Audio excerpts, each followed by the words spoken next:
doing? I'm here. How you doing? Nice shirt. I like that. What are you eating? Pizza? Pizza. Shouldn't it be tacos? No, I've had no time. Oh, man. So, this is episode 145. We're getting there. Episode like 954. It should be. If we stayed to like a weekly schedule, we'd be up there almost 200 by now. But you won't quit your job. Whatever. Stop doing your family shit. Stop spending time with your family. No. Oh. I already don't spend time with them. Oh my god. Find another lie. You are another lie. You are a big freaking lie. Everything you know about Lou is a lie. It's all an act. Everything. Everything. Man. He doesn't even live in California.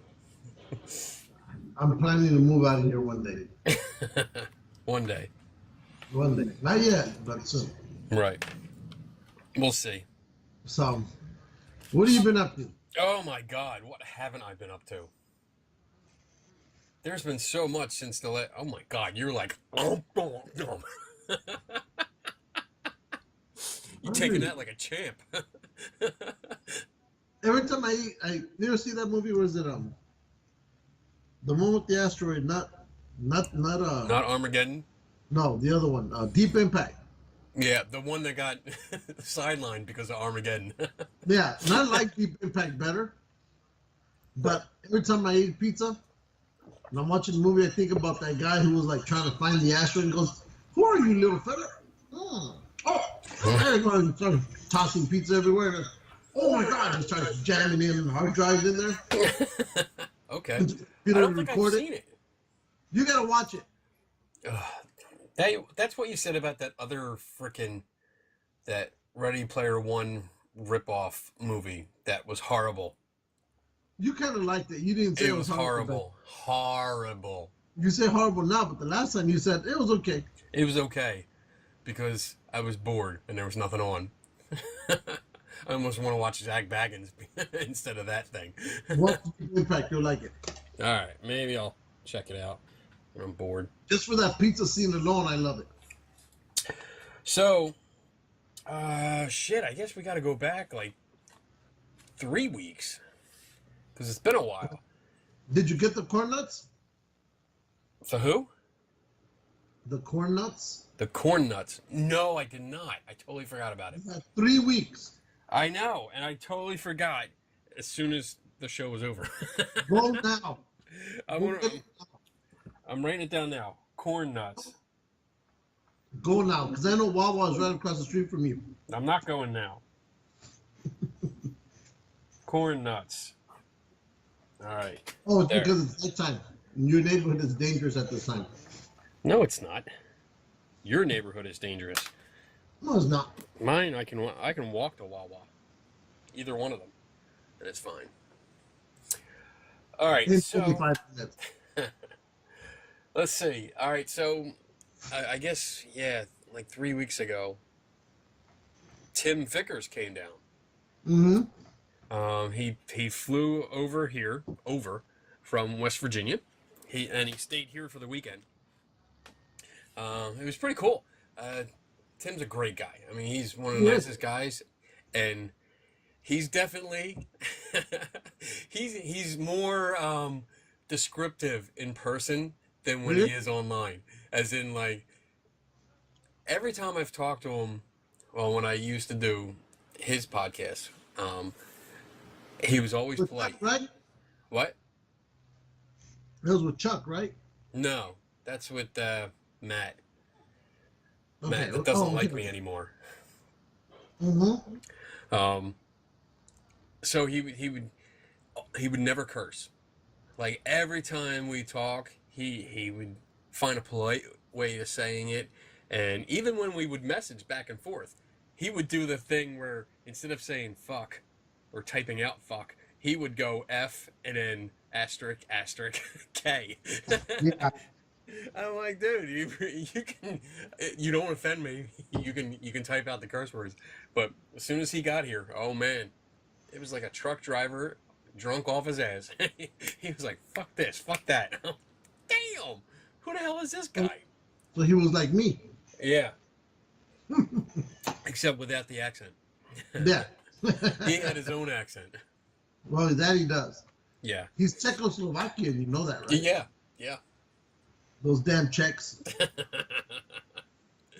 So yeah, he came out, and the main reason he was coming out is because we went to a place called the White Hill Mansion, and the people that run that place are really cool, and they gave me the opportunity to stay over, which they don't usually do. Usually, like ghost hunting groups go out there for the night, like a couple hours at night, and they're done like at midnight or 1, and they're out. But we got to stay overnight, which is great. They told me to invite my science friends, so that's what I did. It was actually me and Tim. We had Chuck Sanders out. He came out and did some filming throughout the night, and then another guy, Rob Palmer, who I met at the. You said Palmer. Well, not that Robert Palmer. The other Robert Palmer. Oh, the other Palmer? Yes, the other Palmer. Lefty. But he's a former aerospace engineer. Like, he designed spacecraft kind of stuff. Real smart guy. He came out. What was that? So he knows about UFOs. Yes, he knows about UFOs. Yes. But real good guy. I met him at SciCon last year in Vegas, and hit it off. He lives in Jersey, so he came down, and we spent the night. We did some experiments, which I'm still writing up. We actually had one of the experiments we did was we gave the president of the Preservation Society, we gave her a little ghost, and it was kind of like this guy, but a little bit bigger. We gave it to her and told her to go into the mansion anywhere you want. Hide this little ghost. But tell your ghost friends in here, like speak out loud and say, hey, this is a little ghost. Its name is Spooky. It says it on the front.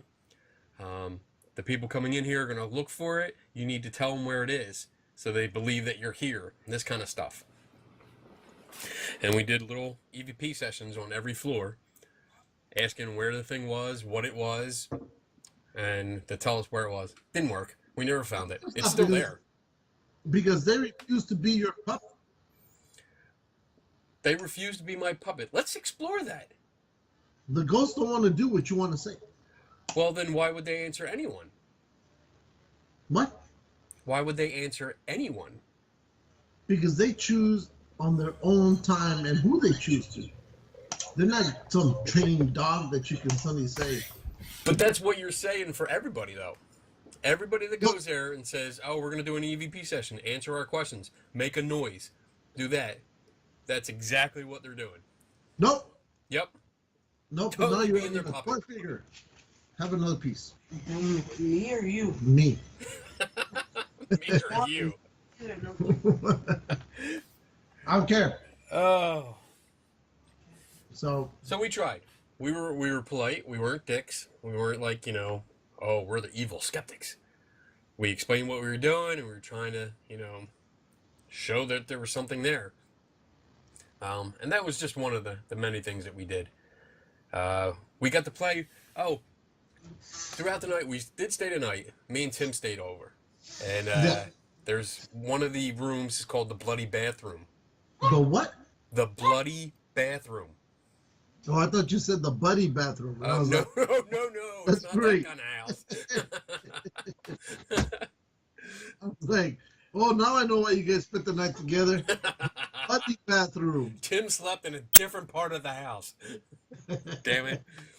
But it's called the Bloody Bathroom because there's bright red accents all over. Like all the borders and the trim, everything is bright red, painted bright red. There's some rumors about psychics and... Go ahead. Wait, We are having the Chinese martial arts kung fu movie. Oh shit! Do we have to Okay, start over? it's good that we stopped for a moment. It caught up to us. Okay. Okay. All right. So there's rumors that it's somebody died. They were either killed or killed themselves. Or the buddy got violent. It was either a man or a woman. Nobody knows. It's just hearsay. There's no documentation whatsoever. Hey, little fella. It was on Ghost Adventures. Douchebag Baggins slept in the tub. So that's what I did. I slept in the tub that night, which I might suggest no one do because it was not because it was scary, but because it was fucking cold. Like I had a blanket. Near him. I had a blanket and a pillow, and I was warm on top, but where I was touching the bathroom or bathtub, it was cold. The porcelain was definitely cold. So, yeah, I'll be bringing a sleeping bag next time. You just wanted to be near. That's right. Oh, he slept here. Oh, yes. My precious. So we did that. Before that, though, we went to the Parent Unity conference that day. It was about an hour away from the mansion. We got to see a lot of people. I finally got to pick up my trigger prop dog, which is what this thing is behind me. The dog? I think we had Bob Christopher on the show a while back. And he makes all kinds of... What? Episode 17. Oh. Really? Did you really have that, or you're fucking guessing? You're a dick. But he makes all these ghost hunting gadgets, and I make fun of him a lot. And you ordered that like 3 years ago or something. Yeah. I last year I went to Gettysburg for an expo, and it was like an outdoor thing, and they had raffles. And Bob does a raffle for one of these dog things. He's done a couple of them that I've been to, and he never gives me a ticket. Never, because he doesn't want me to open this up and see what's inside, which is understandable because the last piece of equipment he gave me, I cut open to see what was inside. Everything open. What? You cut everything open. I do. I like to see what's inside of things, except for people. I don't do that. I have an X-ray machine for that. Anyway. Yeah. But yeah, I won it. There was a raffle. He was not in charge of the tickets, and you got a ticket. I lucked out, and I won it. And finally, it was a year, almost to the day. It was a year, and I finally got this thing. So it's big. It's huge. That's what she said. So there's my guy. Turn it on. Wait.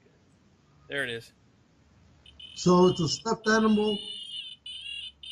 And it's got a light up nose. So this is a rip-off of Rudolph the Red-Nosed Reindeer. And you can change it to a musical mode.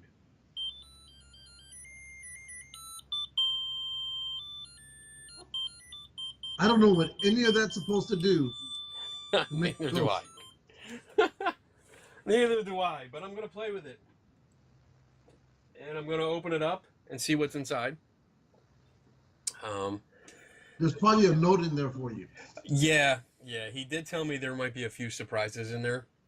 But I want to do it nice. I don't want to mess it up. Like usually when I cut things open, I don't really care, but I don't want to mess that thing up because it's cool. He sits in the doorway now. So on the other side of my screens now is the door, and I usually have it open, and I have him standing in the doorway, and he guards he guards my office. So does it like a motion detector? Mm-mm. No, it's like it's pretty much like a REM pod kind of thing. It's got I think it's got a Thurman Junior circuit in it, which means you know the Thurman device. Yeah. That you can play as your hand gets closer to the antenna, it changes. That's what is in there. But instead of changing the volume, it just changes the tone. So you know that R2D2 unit, that big one, has that like a little motion sensor in it. The one that I have? That we both have. That we both have. The R2D2. Yeah. The remote control one? The one, yeah. Or the old one. Yeah, the old one, yeah, it has a motion sensor in it, so it actually follows you. Well, you can even put it on guard mode at night. Yes. I used it for a ghost hunt once. I go, why not? Everybody else uses all sorts of crazy shit. Why not? Why not I have to? God damn. Why not? It has a motion sensor, and if anybody walks in front of it, he goes off like crazy. Yeah. Yeah. And yeah, I haven't used up on the shelf, but You should use them one time to see what the hell happens. I should do that. I should do that the next time I go out. Especially because if I bring like science guys around, you know, I mean, like, check this out. It's a motion sensor, and I know they'll all freak out. They'll love it. So and what else? They're also gonna say, "What the hell is this?" I got I picked up a house blessing kit. Where'd it go? Here it is. Look, I have a house blessing kit with instructions. See? Is this the one that came to you in the mail, or you bought? No. This one I bought at the conference that we went to. There were some people there that I knew, and I was like, oh, look at this, a house blessing. I don't have one of those. Like, I like the novelty stuff, so I bought one. So you're gonna use it? No. You should take it to a haunted place, then bless the house. I got black salt. I don't know what it's supposed to do, but it was only a couple bucks. I bought that too. And that was it. I mean, we walked around. It was fun. I knew most of the people that were there. All the vendors, and I don't know. Well, they're not all vendors. A lot of them were ghost hunters. He who shall not be named showed up? No, he did not. Because I know we brought that up. I was waiting. I kept looking because I'm like, all right, this isn't far from him. So I was wondering if he was going to make an appearance, but he never did. And it was funny because we were going around. It was in a gymnasium, so you had like an inner circle of vendors and an outer circle. There was a lot of vendors there, and like I said, I pretty much knew everybody, and I'm talking to everybody. We're going around, and it was fun for Tim. Tim loved it because he knew a lot of these people, but only from listening to podcasts, or some of them that he's had on his podcast. So this is the first time when he got to meet them in person, which was really cool. But I can't tell you how many times people asked if I knew Douchebag if he was going to show up. Like, you know, is Roundtree showing up? Is he coming out? I was like, I don't know, and I really don't care because I'm enjoying this. You know, I'm having fun with everybody here. Maybe he really has come to the realization that Nobody wants him. Nobody wants him. I met Amy Bruni. Oh, did you? Which was interesting. I got in line just to talk to her because I did a little thing for one of her shows because of Anna Hill. I got something from Anna saying, this was like 2 years ago, but Anna sent me a message saying, hey, my friend Amy Bruni does this, and she needs some help with looking at a photograph. Would you take a look? And we did like a whole Skype thing where they set it up. And as soon as I got in line and I went up, I was like, hey, you know, I talked to you on Skype. Our mutual friend Anna, she's like, oh my God, Kenny Biddle, how you doing? We're now in love. Oh, now we're friends. She was nice. She was nice. And my only regret is one of the Ghost Brothers was there. Oh. And I had not seen the show before that. I'll get to that in a little bit, but I absolutely love the show now. It's my favorite Ghost to play. The show before that. I did not see the show before that. Really? Yeah. You know what? I had not seen it. I heard it because one of the paranormal. Hey, what's up, girl? He said, hey. Hi, I went first. I went like this. There you go. Hi. See, I'll do it. Be gone. Okay, bye. Uh, one of the Paranormal Skeptic Academy shows with Ice Pick did it. With Chris Webber. He did a show of that, and it was funny when he did that, but I never got around to watching it. But one of the guys was there, and I didn't get to talk to him because he had a couple people in line, and I was just going around, talking to everybody. So Yeah. No, I watched their show, and I don't take no seriousness out of it at all. Right. And you can't, because the way they got it, it's almost like it's set to be a comedy more than anything. Yes. So.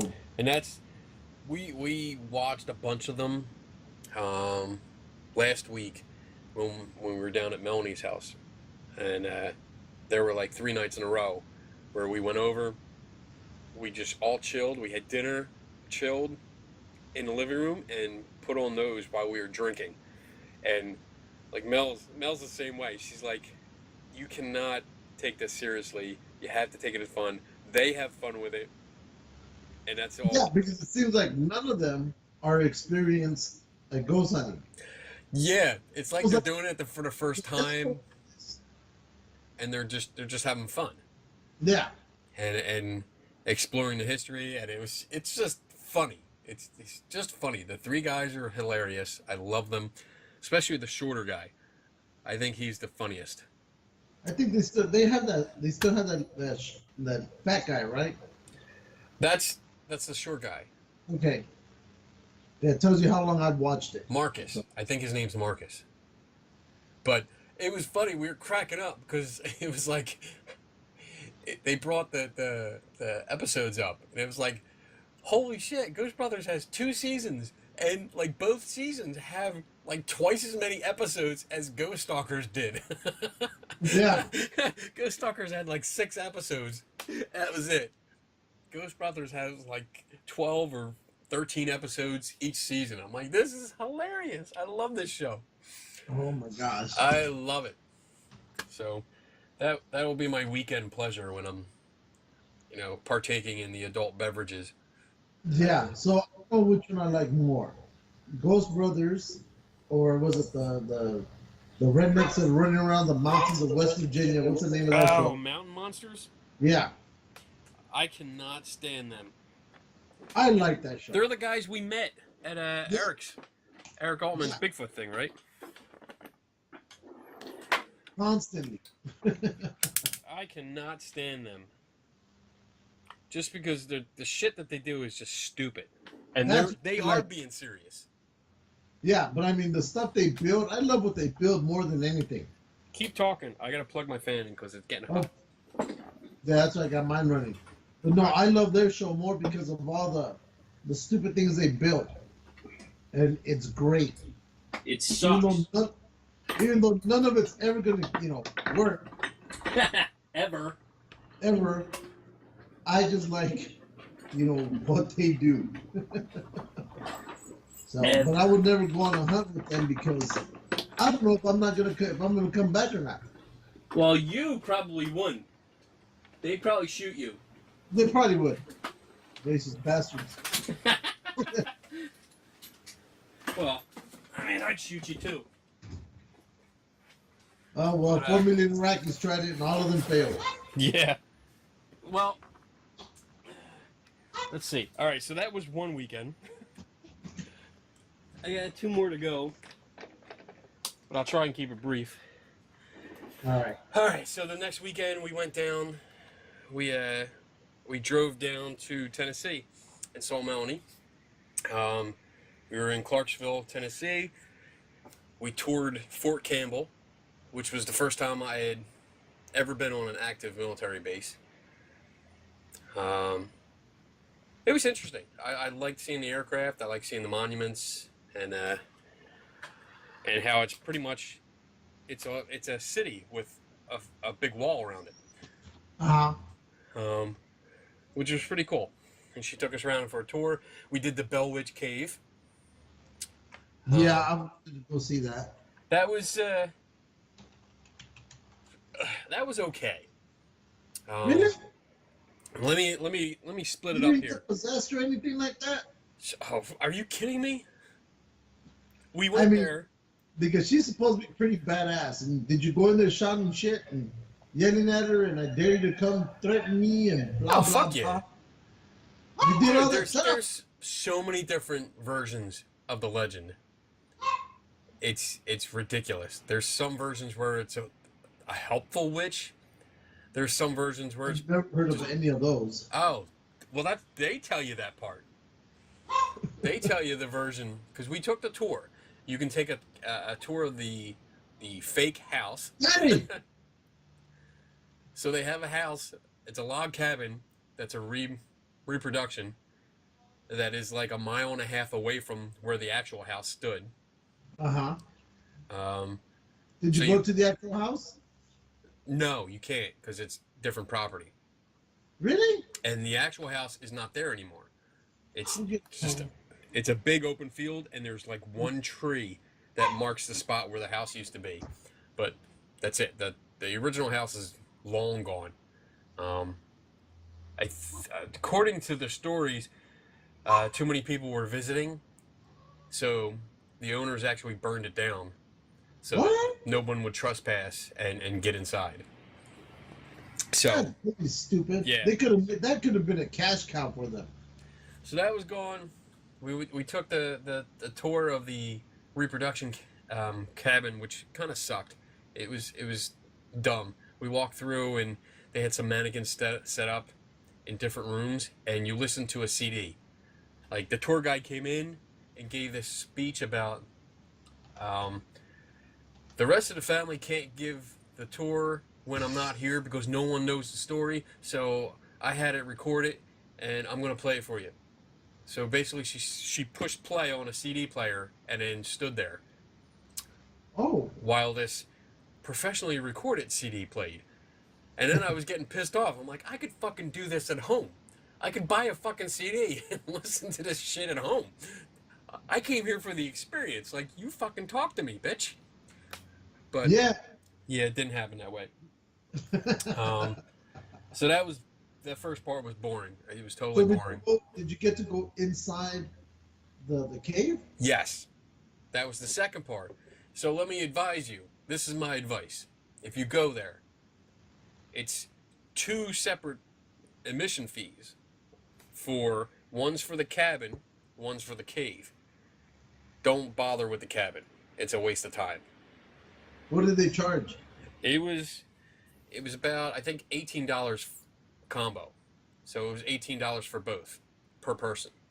Ah, okay. Yeah. So I would not even bother with the cabin. Just go to the cave. All right. Because you have to walk by and you can see the cabin. you Oh. pretty much walk by it to get to the cave. So go inside. No, it's just a regular cabin. There's rooms in it. Big deal. There's nothing in there worth seeing. If you want to see what the inside looks like, go watch the episode of Ghost Adventures that were there. They show you everything you need to see.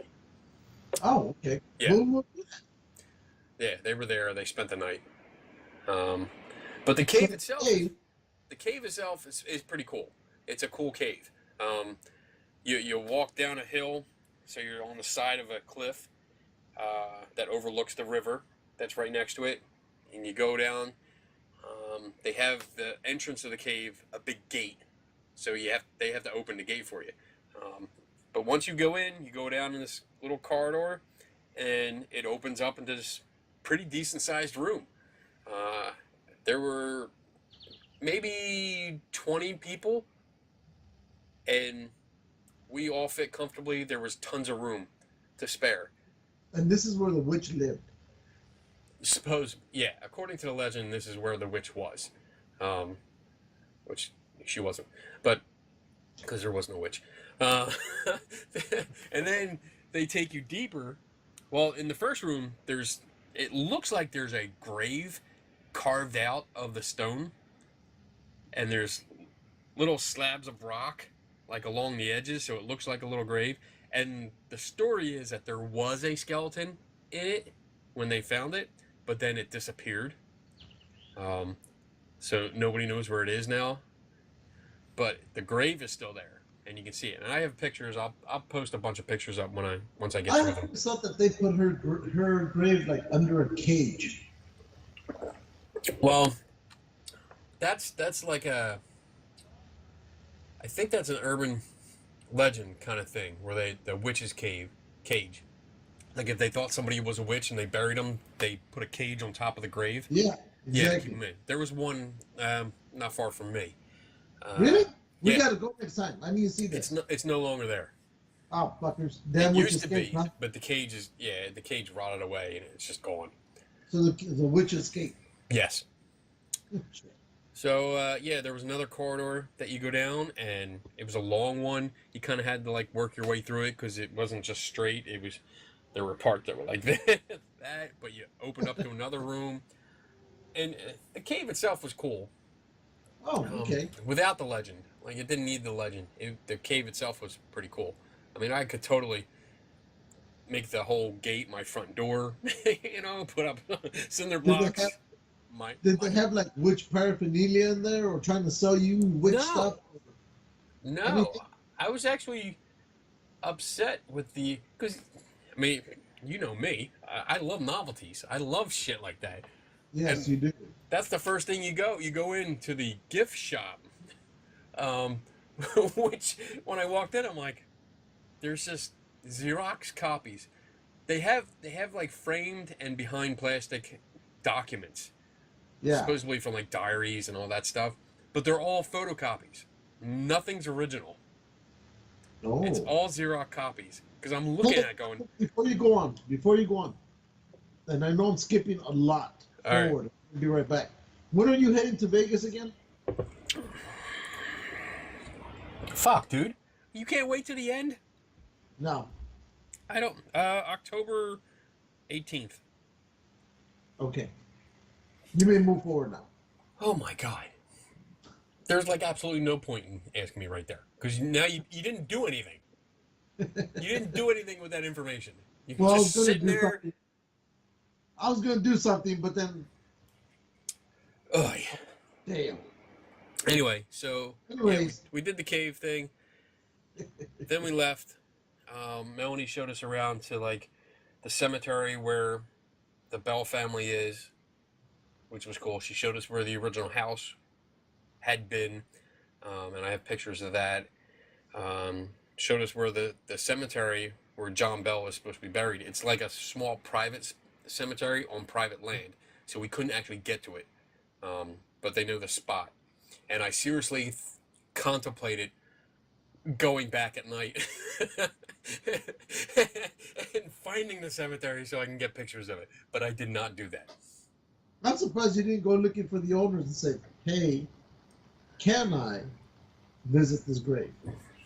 I thought about that, but we had too much to do, and we were running around, and I didn't want to.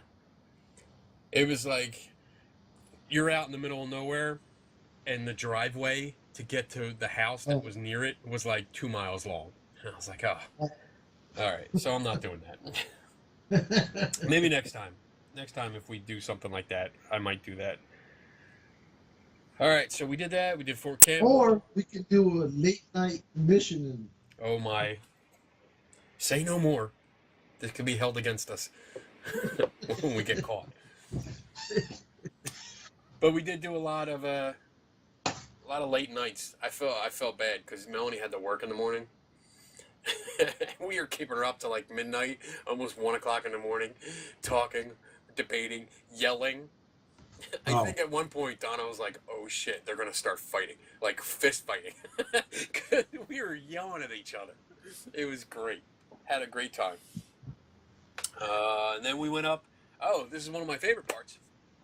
Tell me if you're getting bored, because I know I'm talking a lot. We went up to Friday. We started our way to Louisville, Kentucky, and before I get there. Melanie's friend, she has a buddy that's living with her, like a renter. His name is Matt. He is awesome. Awesome freaking guy. He made the most awesome triple chocolate cheesecake I have ever had in my freaking life. Really? Like it was a big one. It wasn't like this little tiny shit. It was a big one. It had chocolate chunks in it, chocolate drizzle, crumbs, oh my God, it was so fucking good. It was like sex in your mouth. Ugh. So I just wanted to say that before I move on.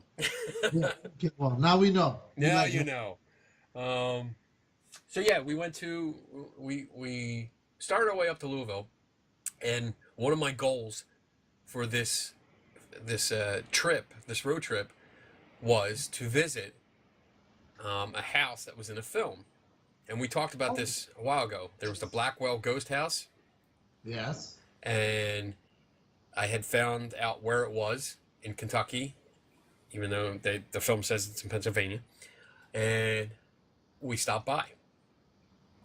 And I got all excited because I was like, oh, there's the house. That's so awesome. It's right there. And we parked out at the end of the street because there was no parking, like, actually in front of the house. Yeah. Walked back. And the night before, Mellanie and I had gotten into this big discussion about reporting and being fair, and getting all sides of the story and stuff. So it was determined that I could not leave there without knocking on the door to get his side of the story, because I had written a very in-depth article about his film. So I did. I rang the doorbell twice, didn't answer. I said, all right, I guess he's not home. And Donna and Mellanie are like standing in front of the driveway going, no, there's 2 cars here. The 2 cars back there by the garage, they're home. I'm like, all right, well, there's a sticker on the door that says no solicitors, we're not answering the door. And I'm like, he probably thinks I'm trying to sell something, so he's not going to answer the door. So we walk back to the car. I got a piece of paper. I wrote a note saying who I was, why I was there, and I wrapped it up in my business card. I walked back by myself, stuck it in the door, turned around, and I hear the door open. And I turn around, and there's the guy that made the film standing right there, and he's like, hey, come here. Go back, and I was like, hey, how you doing? I introduced myself, told him I wrote an article, and he's like, wait a minute, what's your last name? I said, Biddle. He's like, yeah, I read your article. I'm like, oh, shit. Is that good or bad? He's like, I gotta tell you, I appreciate you not telling everyone where I live. Because we're going to do it now. He was really nice. And then he's like, did I offend you making that film? Did I piss you off? And I was like, you didn't piss me off. You know, what are you talking about? He kept asking me that a couple times. We actually spoke for maybe like a half hour, 45 minutes. He invited me into the house. And I was like, oh, damn, are you sure? Like, I pretty much tore apart your film. You sure? He's like, yeah, come on in. Come on. I was like, all right, hold on. Let me call my friend and my wife. Called them. Told them, like, hey, get up here real quick. He answered the door. And, so we all went in and we met his wife. We talked to him. We talked about the films and the stuff that he's doing and the reaction and all that. So I can't get into detail because he asked me to keep it off the record. But he was a nice guy, super nice, very friendly, and it was a great experience. It turned out so much better because it could have been so much worse than what it. I really, really expected him to just slam the door. I'd have called the cops on you. Oh. So yeah, it was a really good experience, and he's a good guy. He has my card. He said he's going to give me a call, and we're going to chat some more about some other things. So really, it was really cool. And then we went up to Louisville and had the pig roast and drank a lot, and we called you. Yes, you guys And, called. I appreciated that. There were some shenanigans, lots of moonshine. We got to give a shout out to Clark Staples. Oh my God, man, that guy, I love that guy. He is. What did he do now? We did make him do something bad, but we mostly Mellanie convinced him to tackle Bobby. Oh, While really? why Bobby was sitting down in a chair just enjoying a beer and not paying attention. Oh, no. But I felt bad afterwards. Um, but otherwise, I mean, Clark is just such a nice guy. He listens to our show. He was so excited when we were there. And he's like, when's the next show? Because I listen to it all the time. So we had to totally give him a shout out. Because that guy has the biggest heart of anyone that I know. And it's just fun. It's just fun hanging out with him. Oh, good. So that was it. Now we're up to here, and I can stop talking. Whew. God damn. I'm sorry if I bored everybody. No, nobody's bored. Oh, my God. So on to the entertainment part, since after all these boring stories. Fuck you. Oh, we went to Nashville, too. Yes, we know. We saw that. Yes, that was fun. Did Okay. you have any country cooking? Wait, what? Did you eat any of the cooking in Nashville? Barbecue? Well, we went up and down Broadway, I think. I think it was Broadway. So where all the bands are in the window. So we went in and out of a whole bunch of them, and there was a corner restaurant that had a band going, huge place, and we went in there and we ate. And then we didn't do like any home cooking kind of thing. It was just, a restaurant, but it was good. I mean, they had sliders. I had a bunch of sliders. They had like this barbecue chicken French fry pile. It was just a big pile of French fries, barbecue chicken, ranch dressing, bacon. Oh my God, it was like, and then we went to the Parthenon. Oh, that was cool. Okay. Someplace I always wanted to go. It was, it looks like this. Oh yeah, I saw that. I thought that was really cool. Yeah, they had a big statue of Athena in the oh, well, there's the coin that I got. So that's First you Athena. got- It's a full-size replica. So this thing is like 40 feet, 50 feet tall inside. It's the only thing inside the temple. It was really cool. And we saw antique archaeology. American Pickers, they have a store out there. Really? Yes. Did you go in? We went in because I'm a big fan of the show. So is Donna. I must say I was a little bit disappointed because I was expecting, when you see the show, do you ever watch it? Yeah, I like it. All right, so I love it. I love it. And you see the shop, you usually see the main shop in, where are they from? Iowa. And then you see sometimes the shop in Nashville, and you see some of the stuff that they have, but when I got there, it was like half the stuff in there was merchandise, like the shirt that I'm wearing. See, I got a antique archaeology moment.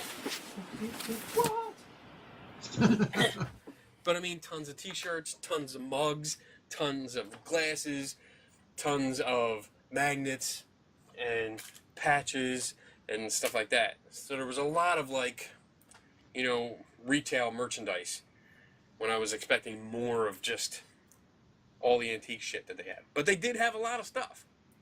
Uh-huh. But all the stuff that I would be interested in buying was not for sale. Really? Yeah, they had like a carnival mummy, like a small carnival mummy that you would see like on the freak show kind of thing. Uh-huh. And I was like, oh, I remember the episode. They got that. That's so cool. Picked up the price tag. Not for sale. Fuck. Found a old, it was like a fortune telling machine that predated Zoltan, or Zoltar. It was like an old lady that was in there, and she had like the whole body, and she would actually take cards from the machine and then drop it in a slot for you. Not for sale. Fuck. Like, this is all the stuff that I might actually consider buying. Motorcycles, not for sale. They're all like Mike's personal collection, so I was like, all right. But it was still cool to see. All right, now I'm done. All right, we're doing the Chinese martial arts thing again. Oh my God, it's your fault. Not my fault. Yeah, it is. It's always your fault. Always. It's because we've gone away from something that I think has made us known, Uh-oh. and that is what did we always do on our show that we both personally love. Think Drink? about it. That we no longer do, but Have and I guests? think, huh? Have guests? Not that one. We love Um, more than guests. that we both love. I don't. Lists? That's right. Yes! Yes! You have a list? I'm looking for one, but Oh this my God! You should have one ready. no, because I'm trying right now. That's why you see me looking at you and looking back here, because I'm trying to decide which of these is the best one. But what it is the worst soups, the 20 worst or 36 worst soups or 10 worst soups ever. Don't do 30. Don't do 20. No. So I got a 10 and a 20 going right now. I do And I'm just- 10. Okay, but I want to see what that 10 is compared. So, but they won't be ready till later on in the show. What the hell? All you have to do is click on it, open it up. Yeah, I know, but we don't do lists yet because Oh lists my we usually do towards the end. What? We do lists We don't- whenever we want. All right. Because So- lists usually take so long because we start degrading everything that we see. Well, that's not hard to do. Oh, you know what? I got to tell you something. You got I told- herpes. I told Tim Vickers I would mention this. Oh, We're at the Para Unity conference, and we're walking around, and we got separated for a little bit because I went off talking to somebody, and I saw Tim go over to John Zaffis. oh, And I didn't think anything of it. I wanted to get a picture, but I was answering questions. So he comes back and he tells me that he's like, I just made him uncomfortable because they were talking about how yeah. I found our list. okay. He was talking about Oh, ghosts wow. and spirits attaching to objects, since Zaffis had this whole he has this store at the museum and stuff, and it's all his haunted collector bullshit TV series. So Tim went over and started asking him. He's like, all right, so when these when these spirits attach to an object, what's the mechanism? Like, how does it work? And John's like, what do you mean? What do you I don't understand what you mean. They attach to it. And Tim's like, yeah, but how? How? What's the mechanism that allows them to attach to something and follow it around? John's like, oh, it's rites. It's like rites and rituals. And Tim's like, no. Like, I get like what they are, but you can perform a rite or perform a ritual, but what's the mechanism that binds the two together? John's like, yeah. And when they had started talking, John came out from back of the table and was talking to him. And at this point, John turned around and went back behind the table. And somebody else walked up at that moment, and he just totally blew Tim off and started talking to the other person. And I was like, damn. Tim's like, yeah, I think I pissed him off. And he don't want to talk to me no more. I'm like, I got to bring him out here more often. I liked him, and I told you, I met Zappis when he was in Phoenix, and I think a demon possessed him because he just seemed like a horrible person to me. I don't know what, I know a lot of people say they love him and he's real kind and blah, blah. But you know what? I didn't see anything of that. I didn't get none of that from him. Yeah.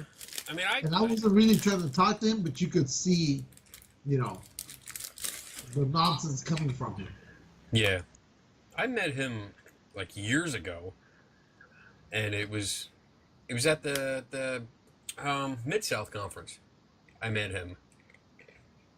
And aside from the bullshit that he pimps out for the paranormal stuff, I mean, he seemed like a nice guy. He was having fun. What are you laughing for? Oh. But yeah. I mean, when it comes to the paranormal stuff, the guy's fucking clueless. He just makes He's shit a up. Godfather. He's a godfather of bullshit, as far as I'm concerned. The guy just doesn't know what he's talking about. Well, look at who his family.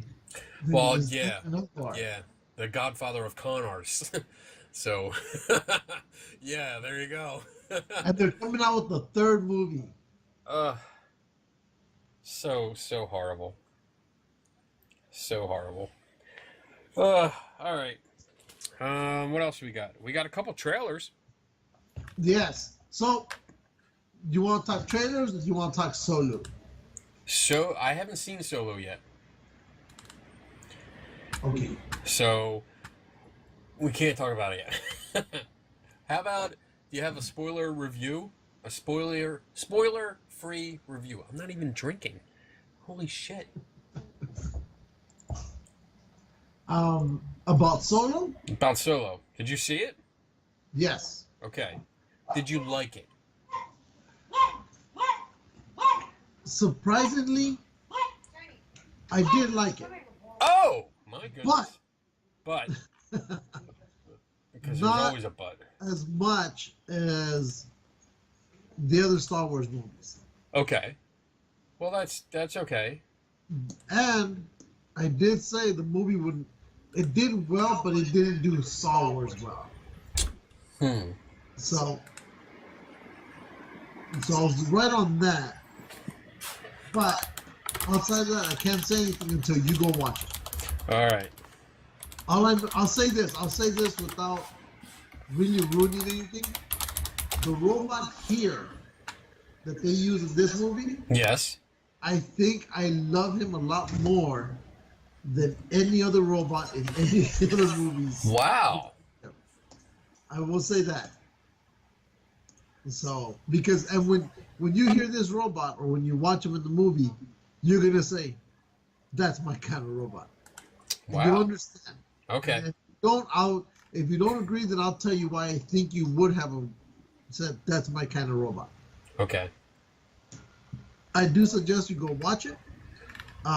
It seems I can't say anything, so go watch it. Just All go right. watch it. I will go. And see, I mean, I do plan on seeing it because I also want to see Deadpool 2. I haven't seen that yet. And I'll say this about Deadpool 2. I absolutely loved it, but it's a different movie. Different? It's not like from the first one or different from the everything? first one. Okay. Because, and the way I say that is, in Deadpool, the first one is just about Deadpool. Right. The reason I say this is a different movie is because now this is Deadpool and a team. Yes. X-Force. Yes. So because of that, it makes it a different movie on its own. Okay. You know, they took out the sex. They took out the sex? Yeah. But it's still a great movie, and my favorite, I don't know if I like her because of her powers, or she's cute, or because of all the verbal racism that Deadpool gives that short little X-Men. Oh, woman. Negasonic, Yeah. whatever. Yeah. Exactly. Nuclear bomb shit. The above, I absolutely love her in this movie, and I think I love the verbal attacks that Deadpool gives her more in this movie than he did in the last one. And Nice. in this one, you're gonna say, "Oh, that was deep." So Nice. I loved it. It's kind of weird because it starts off a little bit slow. I won't say why, but it picks up, and it seems to have bits and pieces of other movies in it. Okay. It references other movies. Yeah. I Tell did you- see the side-by-side comparison of a sword scene with the scene from Wolverine Origins where he showed up as Deadpool, and it was like almost frame for frame. Yeah. Yeah. So I saw that, but okay. And there's supposed to be an Easter egg somewhere in the background of the movie, and I couldn't find it. I need to go watch it again because I just started watching the movie and I completely forgot whatever it is I'm supposed to look in the background for. And they said, you see it, you're gonna like right off the bat know what it is. So I gotta go back and watch it for that. I don't know what it is, and I haven't looked on the internet to find it. Like purposely, or just you haven't gotten around to it yet? I haven't gotten around to watching Okay. it a second time. You keep talking. I'm gonna look for it. But I do want to watch it. You'll enjoy it. It was a great movie. What do you know about the team that he makes in the movie? Not much. Okay, then I can't tell you anything. I just say that as I watched this scene play out, I started laughing my ass off because I knew, in my view, I could see what, even I don't know if they planned it this way, but in my mind, I said, that's happening because that happened over here. Okay. And we'll get to it when you watch it. Okay. So, and I'd love to tell you what it is, but you didn't watch that. So, that's what's going on there. Okay. The trailers. Trailers. Let me see if I can get to them. Dun dun dun. I can show you something. I'm gonna totally brag here. I got after my vacation was over, I came home to an awesome package in the mail. Houdiniopoly. Yes, limited edition. I was part of the Kickstarter for it, and on the back, let me see, make sure. Why haven't you opened it? It is open, dumbass. Oh, it looked like I thought it was still in there. Check it out. Right there. But it is open. Because I couldn't not open it. Because it was so cool. Are you gonna call his spirit with it? Yeah. You wish. There's the board. And it's all like Houdini stuff. That looks pretty cool. I like that because It there's is. a little history throughout the whole thing. Yeah, like each place is some part of his life, and it's a different year. So How much was it? at the top, you can see like everything's a year, and it tells you one thing that happened that year in his life. I forget how much it was. Well, the game itself, I think, is $20, but in the Kickstarter, you have different levels. Yeah. So Yeah. I happened to be in North Carolina at the time when I was doing training, so I had no adult supervision to stop me from paying for one of the big ones. Because, you ready for this? You ready for this? Here's one of the cards. Okay. But wait for it. Oh, look. Wait. It's out of focus. It's out of focus. Hold on. This property is sponsored by Kenny Biddle. Yeah, that's right, bitches. So how much extra $100 did that cost you? Yeah, about that. Because I also got where are they? I think they're over here. Oh, here they are. This was a special deal for people that just that donated early and got a big thing. It was like special pieces. It was special pieces based on like stuff like his magic chest. He was the first to make an elephant disappear. So there's an elephant in there. There's a the milk barrel that's in here. I'm gonna open it up and just play with all the pieces. Pair of handcuffs. What? Well, there it is. Kinky. You got an eye and everything, right? Did I get the eye? Yes. Here's You the can eye. buy the pawns for There's the 20. eye. That's pretty cool. Because you can buy the pawns for $20 separately from the game. Yes. You would have to get the pawns if you gotta get the pawns. I mean, the pawns really, there's like a card deck. I guess it looks like a medallion. I don't know what the 3 wooden barrels are. Do you know what those are? One is a milk jug that he used to do an escape from. Oh, okay, that's what they're supposed to be. Yeah. There's a dog. I don't know what's up with the cookie robot. Houdini made films. He financed his own films because he wanted to be in movies. And he did a few, and I believe the robot is actually like one of the things that was in a film. If you go to their website, they give you the history and the meaning of all these pawns. Let me see. Which is pretty awesome. I may have to buy this. I really like this. Houdiniopoly. There you go. Official Houdini thing. Let's take a look at it. I'm going to share my screen so everybody can see. There we go. This is pretty cool. If you scroll down, you start seeing all the pawns. So wait, there you They give you historic pictures on each pawn or who they're representing. I guess the dog was their pet dog. And this is pretty There cool. it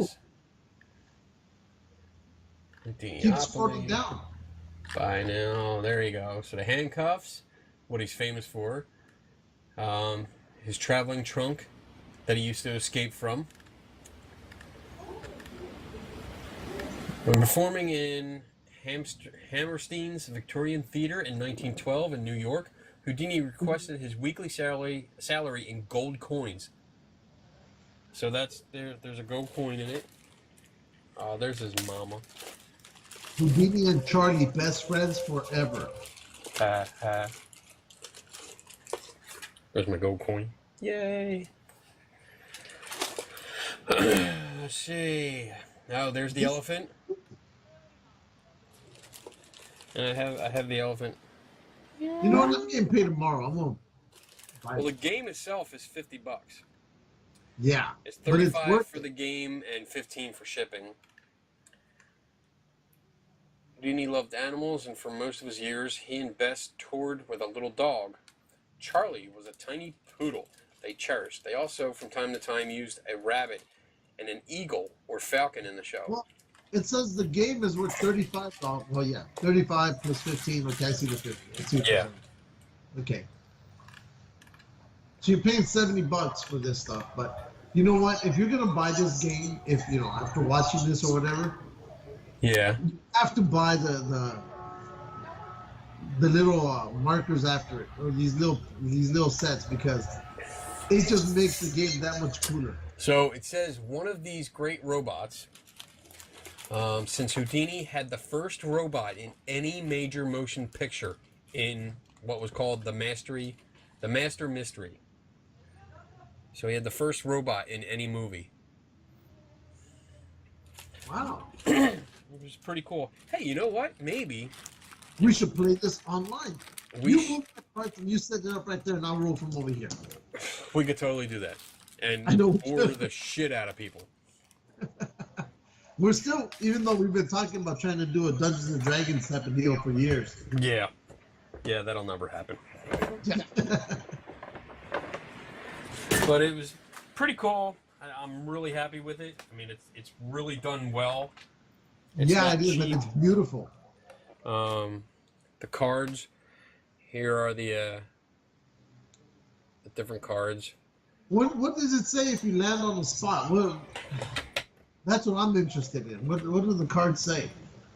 Let's see.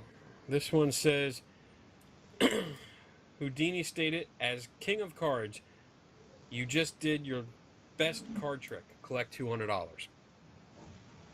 I like it. Hollywood, 1919. You're filming The Grim Game.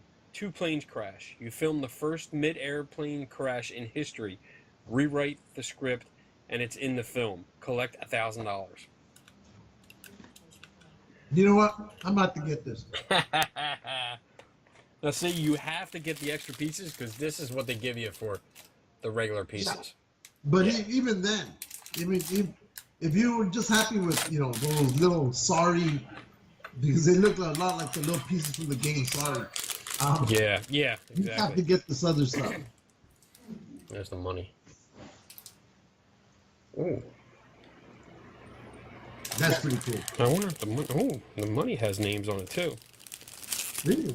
Yeah, it does.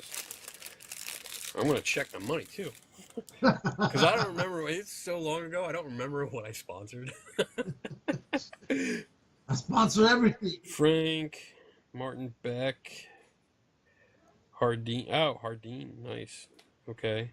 How did get you it. find out about it? The couple, the two people that did it, Dorothy Dietrich, and I apologize if they're watching this because I always forget, his name, Dick Brooks, I think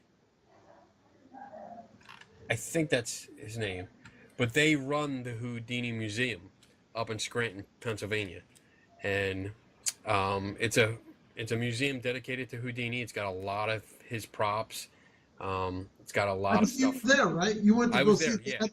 yeah. They had that book you were looking for, right? Yes, A Magician Among the Spirits. It was a book I was looking for and couldn't find anywhere, and then they had a copy that they. So did you read it? I did, and I loved it. But they were really nice. I talked to Dorothy, who was a former magician. She still is a magician because she performs. When you go up to the museum and you pay your admission fee, you go tour the museum. They give you a guided tour. It's not a CD. They actually talk to you and tell you all about the stuff. And then you sit down and they have a little stage and she does a whole magic show for you. Now, are they related to Houdini, or they're just collectors of Houdini? They're connected to Houdini. Back when she was performing and touring, she was considered the female Houdini because she was an excellent escape artist.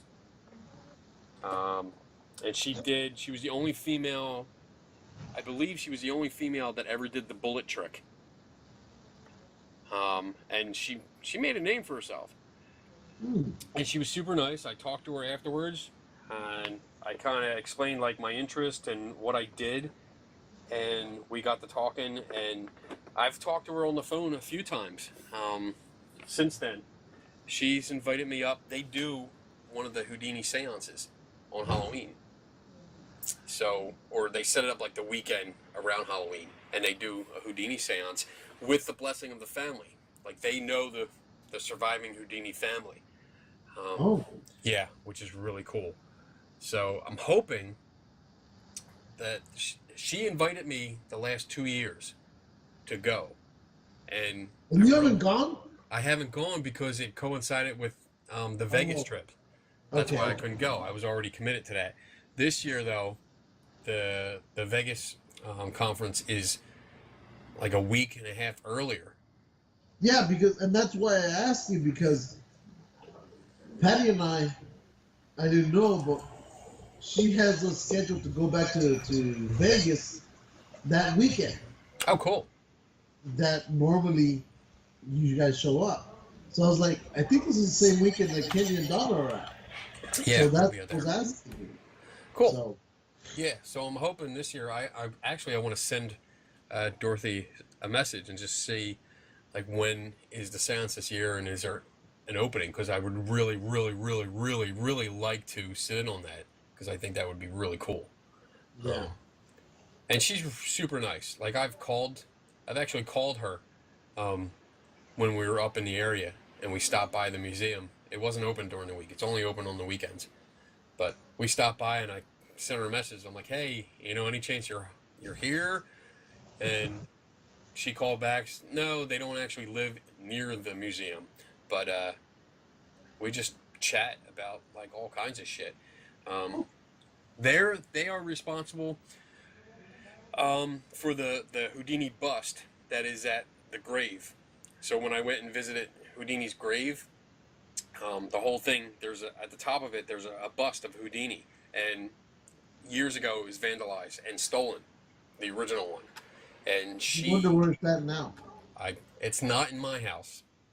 Yeah. But her and her partner there, I don't know if they're actually married or a couple. I don't know if they're just work buddies or good friends. But her and Dick got together and they raised money to actually. They went to what would you call it? They went to school to learn how to make casts, like make busts, plaster casts and all that stuff. They actually went to school, did the whole training, figured it out, and made a mold from all the pictures and all that shit, and actually made a mold and made a new cast, and then replaced it on the grave. Oh, cool. So, really cool. They got a lot of people involved with this, like the Houdini Museum, which is them. That's them. So you got to one day when you come down. I got to set it up to take you to the Magic Castle. Because they got, like I told you, that's an invite only, and as I told you, they have a bunch of Houdini things out there. That I said Kenny would love all this shit. Yes. So whenever you come down, I got to call and see if I can get us tickets. But I need to know enough time so I can set it up because you can't just walk in. There's Dorothy. That's her. That's not Dorothy. Shut up.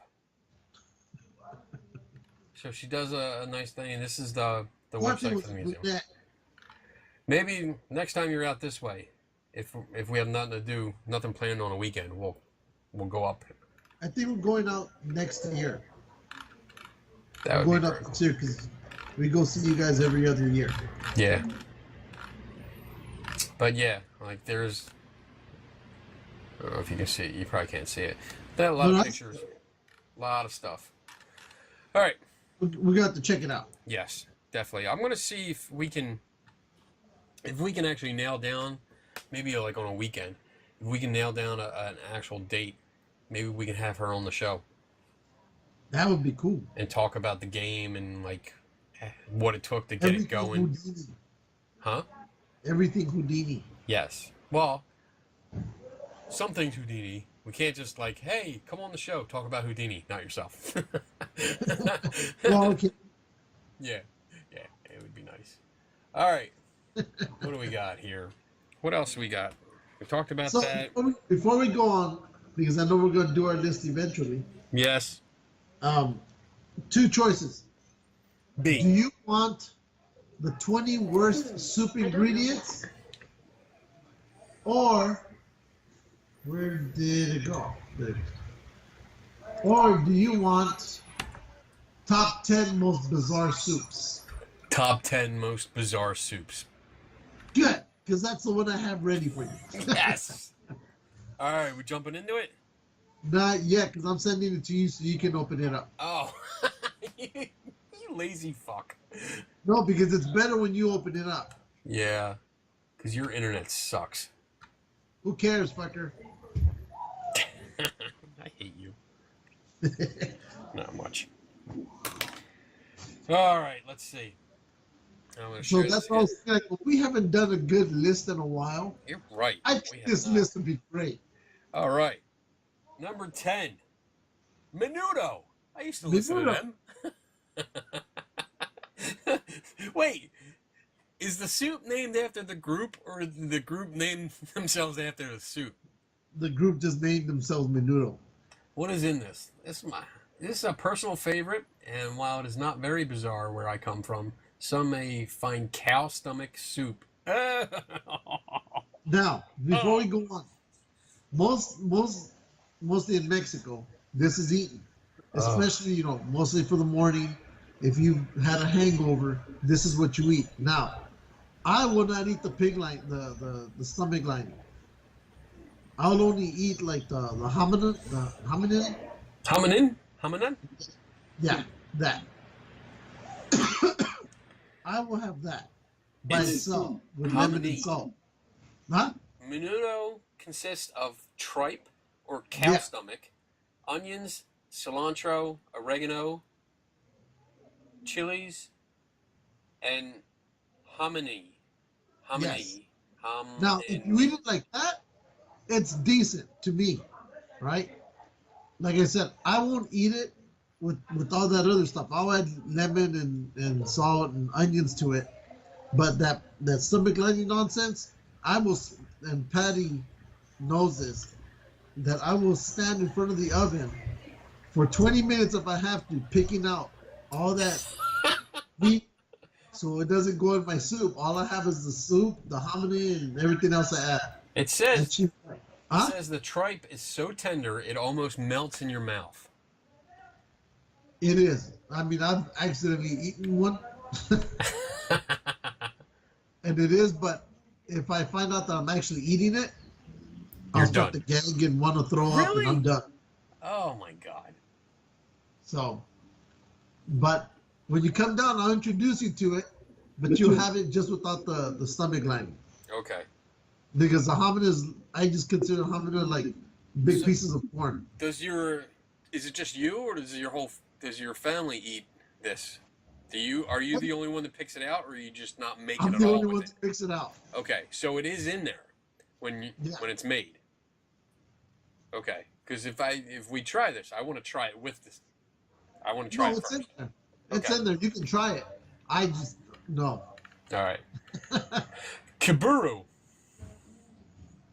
Is this like a Mexican list? No. You're going to find out.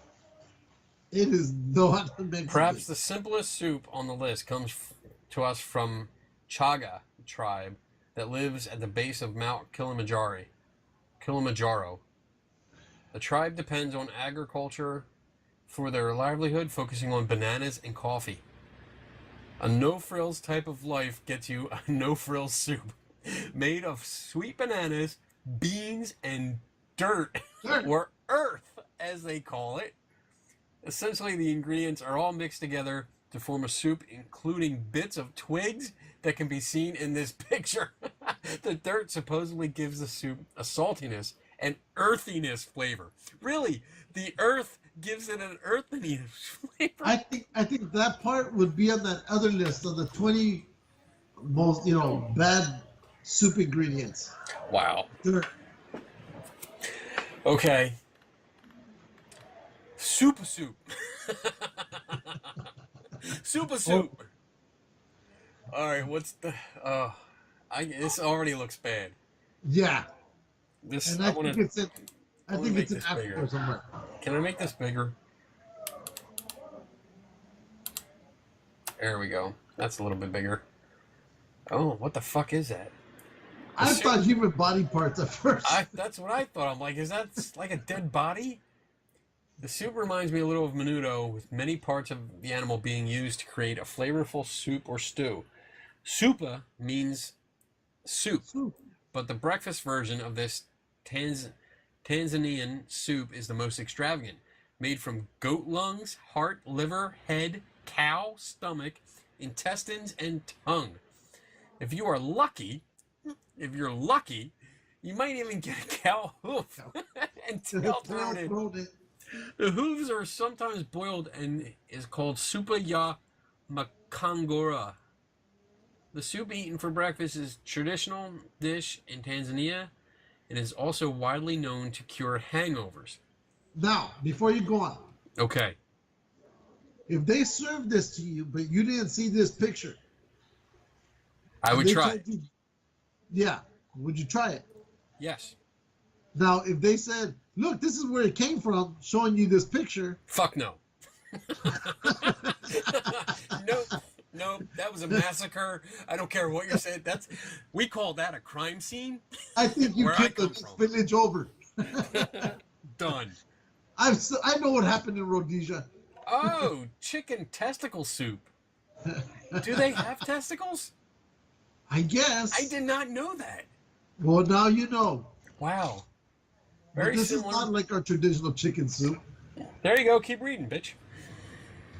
Gulp, gulp, gulp, Very gulp. similar to our traditional chicken noodle soup, except that it has chicken testicles instead of chicken meat. The soup, simply made from testicles and vegetables, is cooked in broth until tender.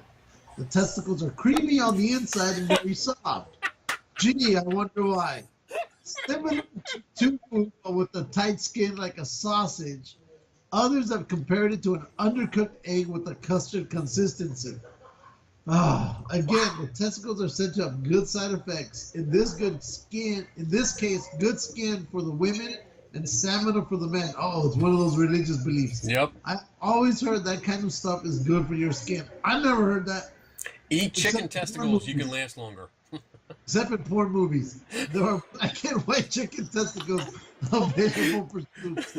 There you go. That's their ad campaign. Eat chicken testicles. Last as long as a porn star.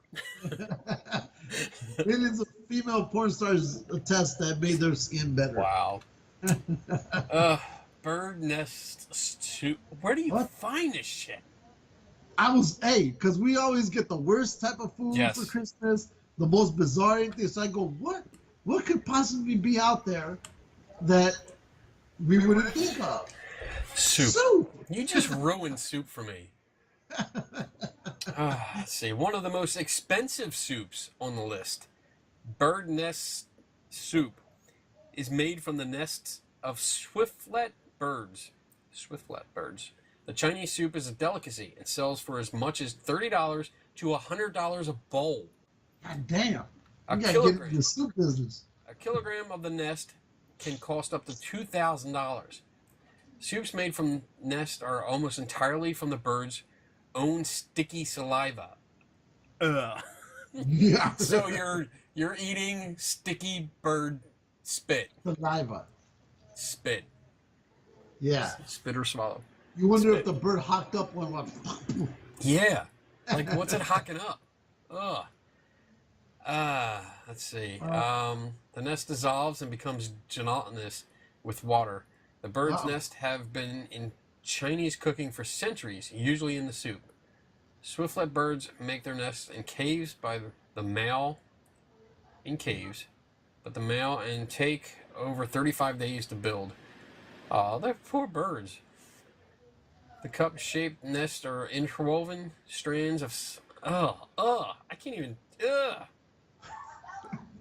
Health benefits are associated with the soup are focus, improved asthma, libido, and the immune system. There you go.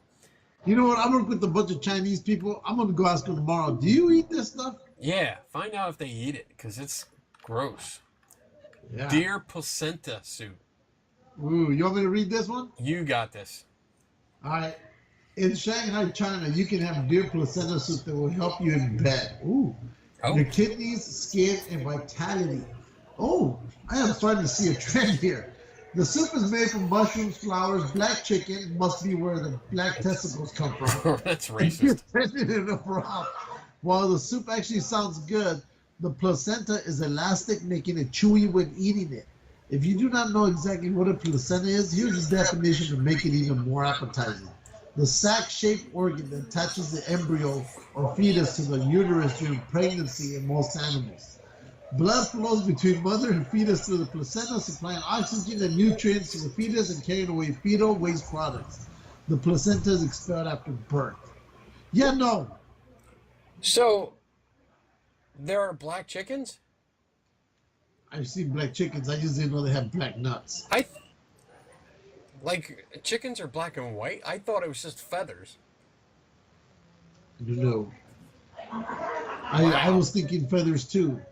Like, I honestly did not know that. I'm learning a lot from this list. Well, I know there's black squirrels. I've seen those.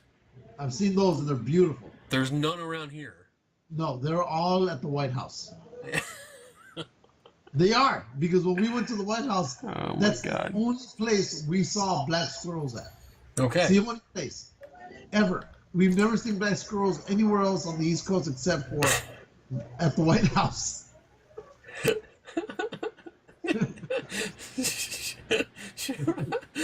Cod's sperm soup. You got it. Oh, man. Known as cod's milk soup stateside and shirako in Japan, the soup is essentially the sperm sac of male codfish. Shirako is served raw or in a soup. The sperm sac cooks until it melts down into chowder, into chowder-like broth, becoming creamy, almost like a custard. Oh, shirako appropriately means white children. Hey, you're in trouble. And is available in the winter. As with many animal parts in Asian cuisine, they have special qualities.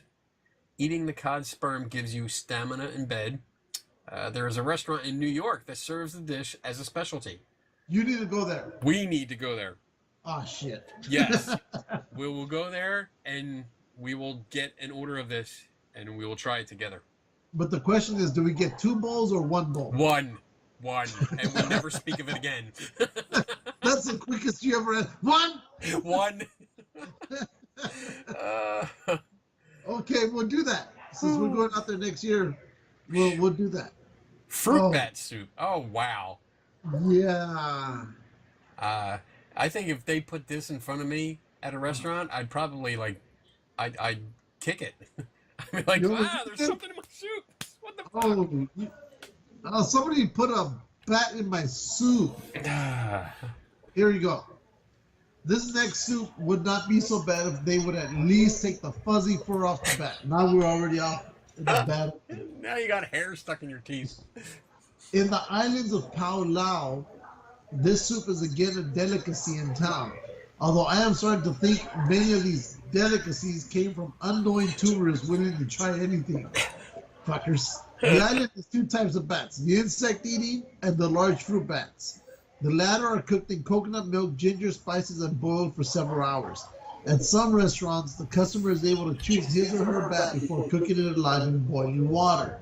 Many people have tried the soup, stated it is delicious, although having a furry rodent like cat staring at you can be unsettling.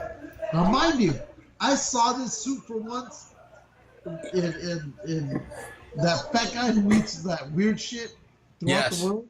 Yeah.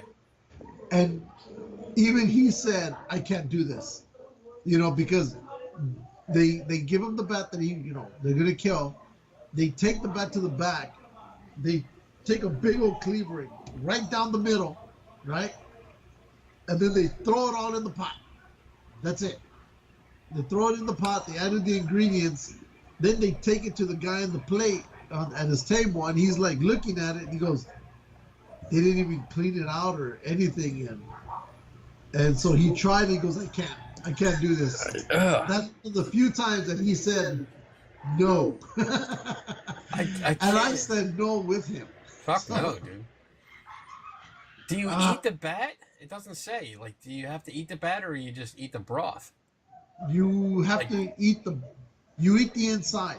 Oh. So you get the broth, but because it's boiled, right? Yeah. Theoretically, everything should be cooked inside. So you're literally picking at it, picking out all the nice intestines and kidneys. And No. So, oh, yes.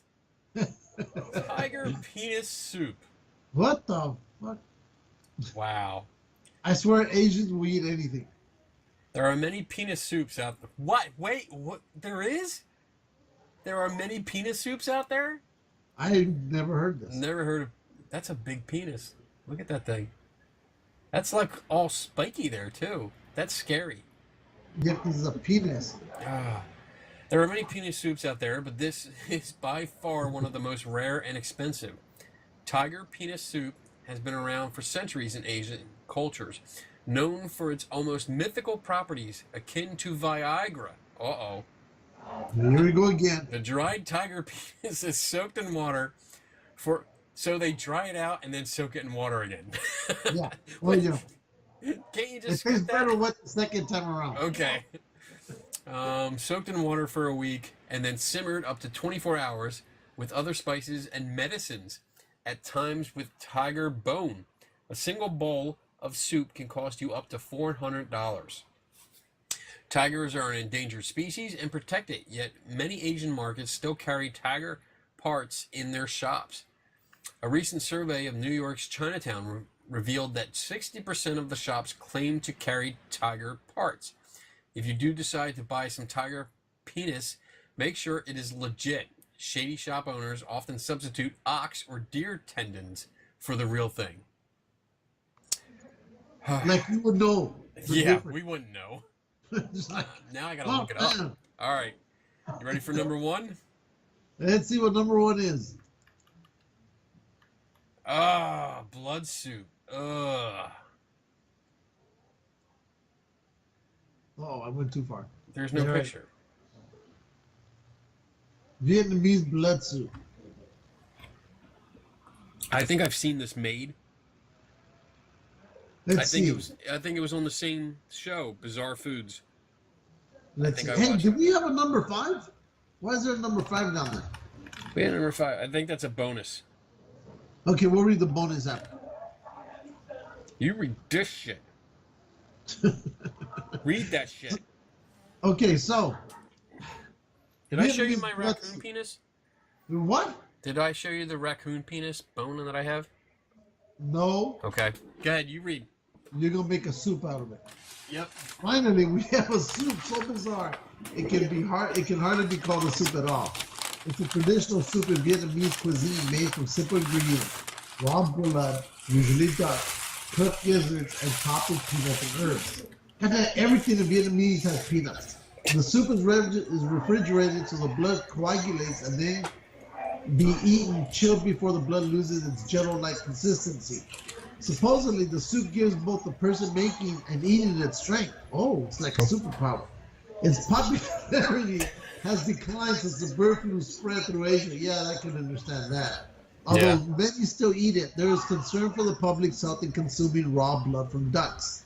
Did I really have to tell you that, though? Yeah. No. No, you didn't.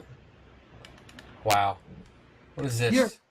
Soup 5 is for you. Soup 5 has been added as a bonus for the sake of completion. Strong like a bull is a phrase that attracts some lovers to this four-legged mammal with a notorious temper. In areas of Southeast Asia, a soup, known as soup number 5, composed of onions, carrots, broth, and bull's penis and testicles. You get both. Wow, you get the whole store.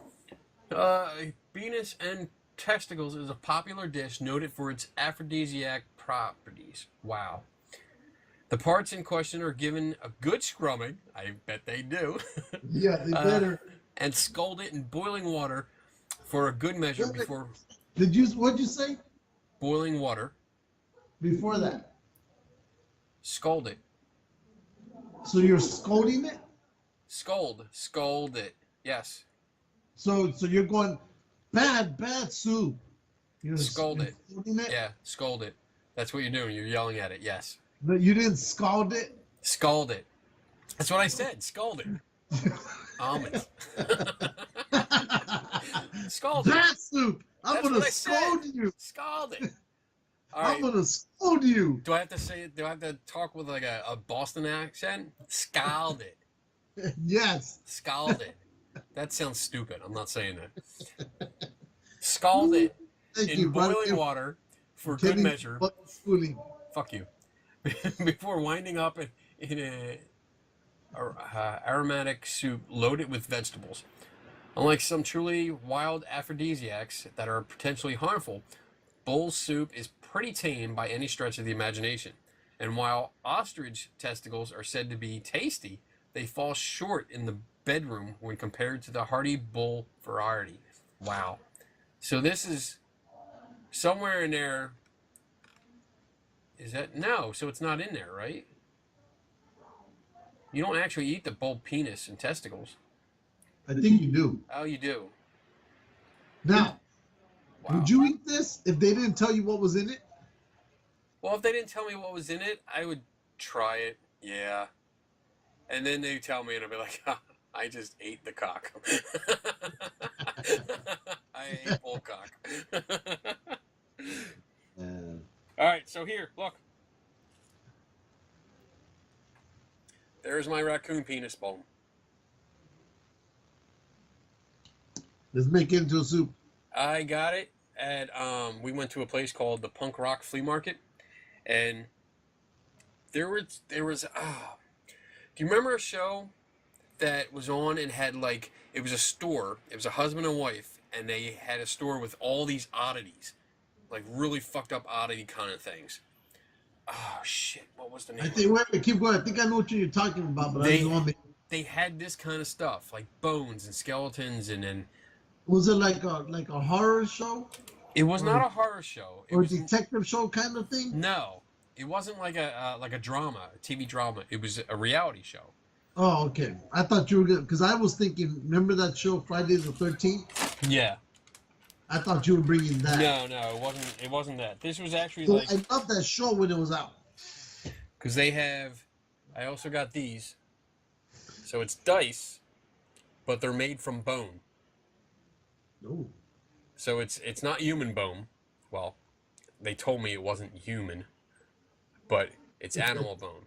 And I got 2 sets. I got one. I'm gonna send one set to Anna because I know she likes this freaky shit. Yeah. But they had a penis. They had these there, and I was like, "What's that?" And he's like, "It's a raccoon's penis bone." I was like, "I'll take one." But apparently, moonshiners use this because the tube, when you have the still and everything comes out, and you have the pipe coming out with a valve, and instead of turning the valve on and have it just come out, they snip this in the end of the pipe, and it makes the fluid come right down and go straight down.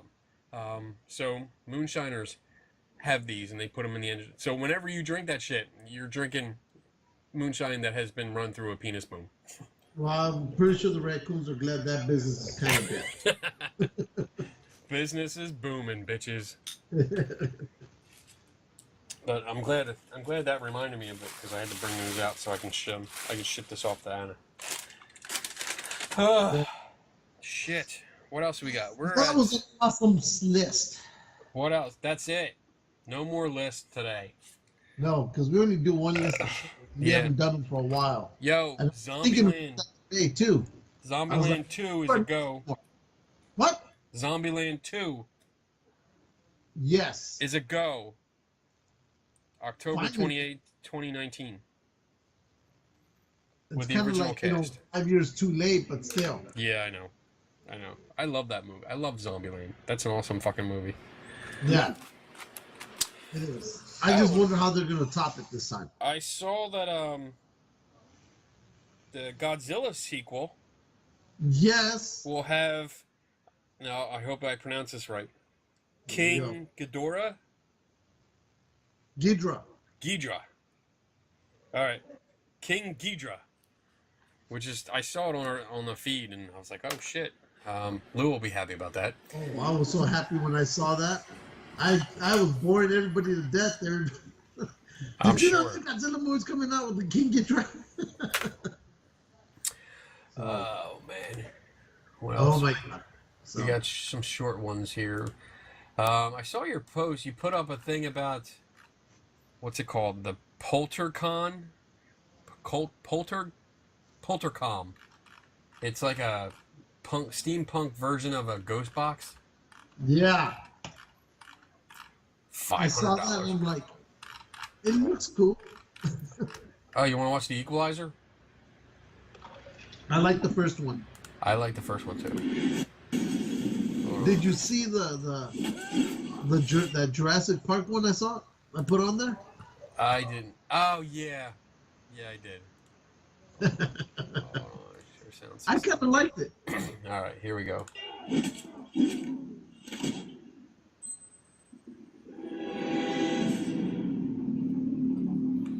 Baby. Robert, I'm your only friend. It's great you're helping all these random people and everything. Stay off the radar if something happens to one of ours. So I'm obligated to look into it.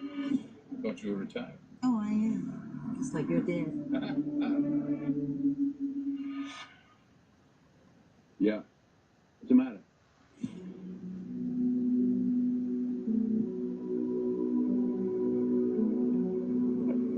They knew what floor she was on. You're tying up loose ends. Exactly. I was a partner for 7 years, Mac. It's a mistake to go to war with him. They're going to war with me. Whoever did this, of all charges, kill Seth. They're with the agency. Family. Is he Star Trek? Very good. Call 911.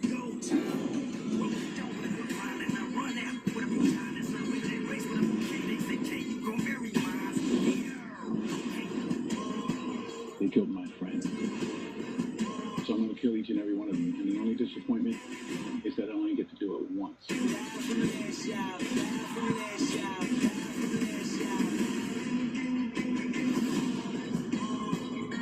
See you carrying all those books around? I figured you were some kind of teacher. No, high-level paid government assassin.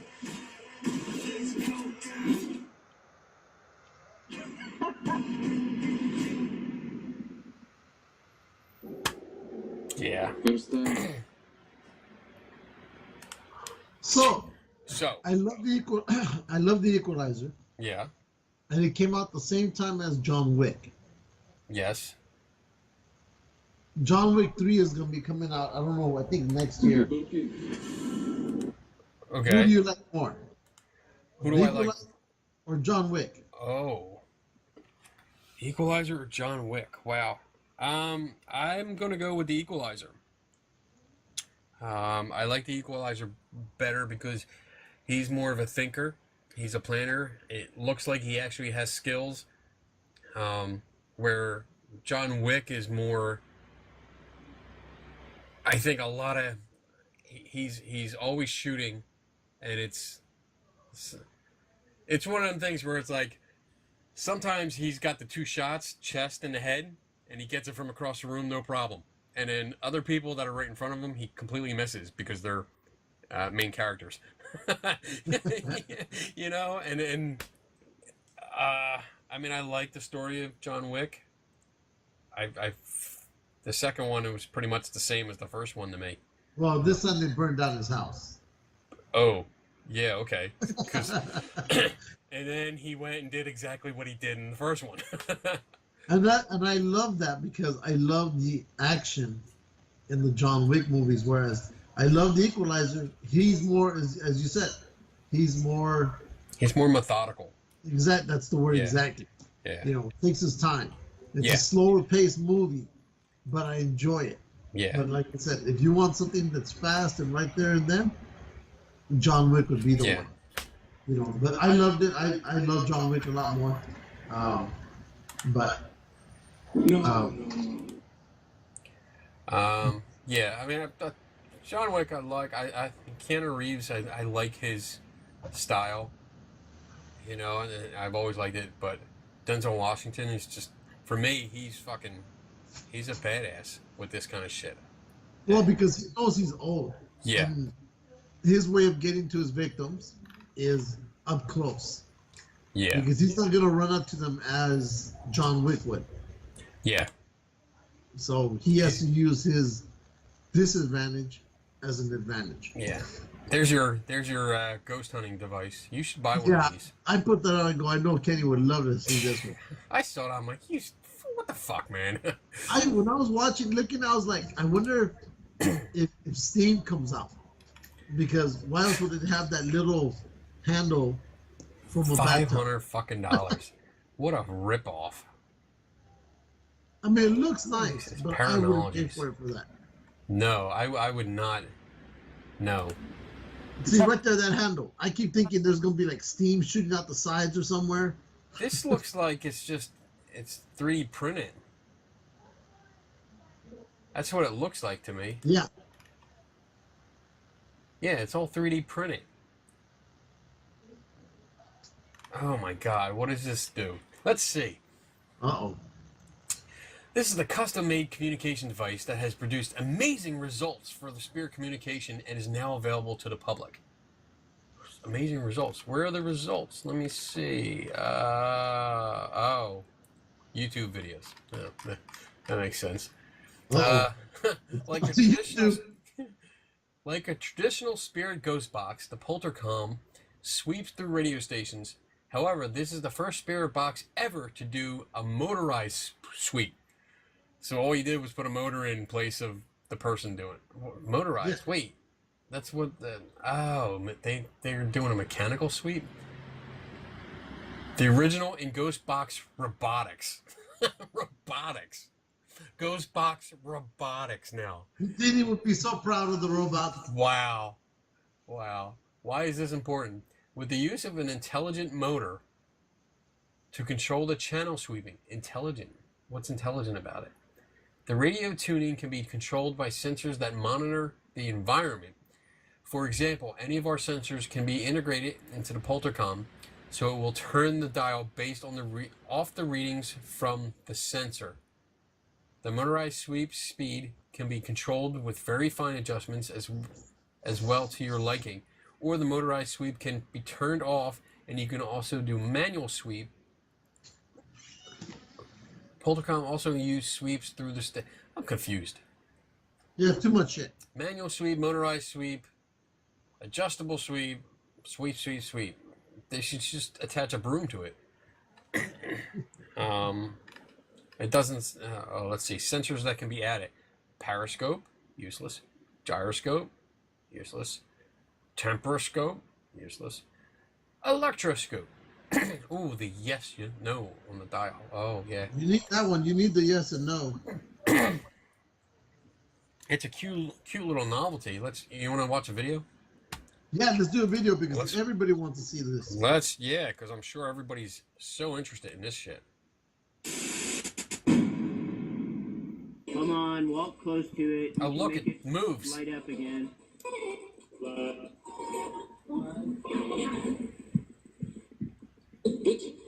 Whoa. Whoa. That was clear. Oh. Wow. That was clear. Your ears are supposed to be covered. That was horrible. That was horrible. What's this one? Say hello to Steven.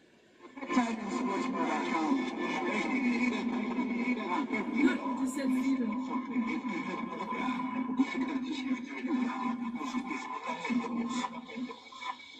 Wow. Makes you wonder if it has like, I'm just throwing it out there, but if it has one of those Siri or Alexa type of systems in it where I don't know that one. yes we know where you talk to it and then it replies back. I don't think so. This sounds like they put the Echo add-on. I forget what it's called. But it applies echo and reverb to it, and it just makes it distorts it. They're manipulating everything. They have no fucking idea what they're doing. Oh my god, I can't do this because it's pissing me off now. Stupid fucking piece of shit. Done. I'm not talking about that no more. Unbelievable. Andrew Lincoln is supposed to be leaving Walking Dead. Not that anyone cares. I don't care anymore. You know what? Same thing. I think I haven't watched that. When they made the movie, when they made the zombies become the supporting cast, Yeah. right? Then and they made it more human versus human, and the zombies almost became non-existent. Right. I was like, you've lost what the show was about. Yeah. I mean, yeah, it's fine to understand that. Yeah, there are going to be groups that are going to fight each other. Right. But you can remember, in the world, since the dead completely outnumber the living, you should have more dead running around in the show than you do living. And I think they've completely just lost track of that. And Yeah. It became ridiculous. I stopped watching a while ago. I stopped watching. I think the last episode I saw was when Rick and his group were going to go back after what's his name's home base and attack him there, and you would think, okay, that's going to be more, they're going to decimate somebody's, so one side is going to get decimated. Instead, they did it where they're all going to just continue fighting for another year and a half. That's probably the same episode. Like Rick and his gang went to Negan's base, and they all got set up outside.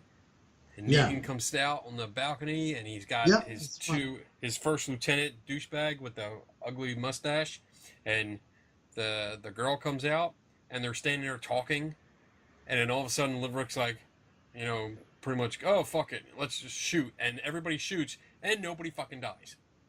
Exactly. And I remember sitting on the floor in the living room. We had a bunch of people over, watching it, and I'm like, when did this switch over to the A-Team?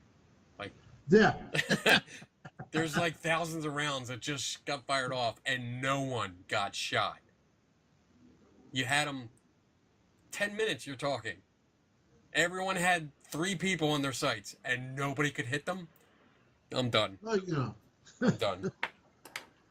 Yeah. Yeah, no. I was like, I couldn't watch it, and then, you know, I stopped watching Fear the Walking Dead a long time ago. Oh my god, yeah. I didn't even make it past the first season on that. Because I made it to the second season, and I was done because I was really thinking, okay, I'll give them the first season. They're probably still trying to work out the kinks. But I really feel that they should have gone at least 2 to 3 years before the actual outbreak. And like, hey, what's going on? We're having people killing each other, and let's try to keep it on the down low and kind of quiet. Yeah. Instead, it went straight into The Walking Dead. I'm looking because there was one more thing I wanted to Well, turn on the pool. run by you before we sign off. Oh, there it is. You need to get this. What? Wait, here it comes. Here it comes. Boom. You need to get this. I think I saw that. I sent it to you. Let's watch the video. Let's watch the video. Let me share sound system. There we go. Oh, come on. It's not working. Oh, that sucks. What? The video won't play. Let me try False and reload it. advertising. Reloading.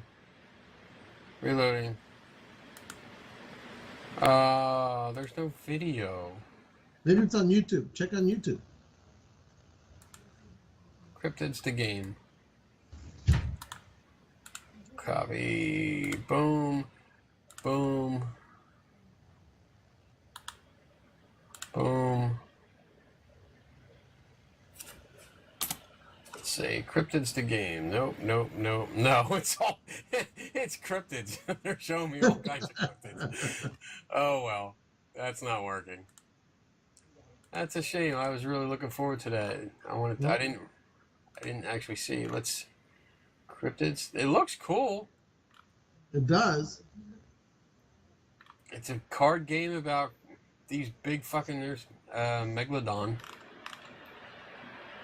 Ooh. I got a trophy room. Maybe this works. Oh, here we go. Here we go. Maybe you went on the wrong link.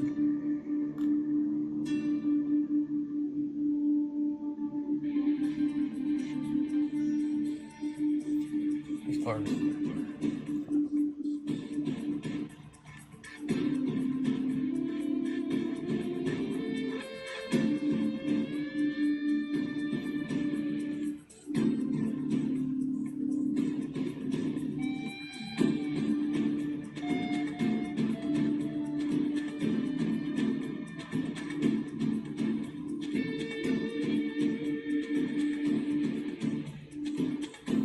Alright, this video is kind of boring.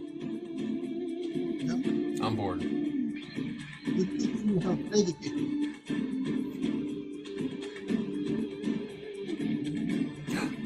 I have one of those.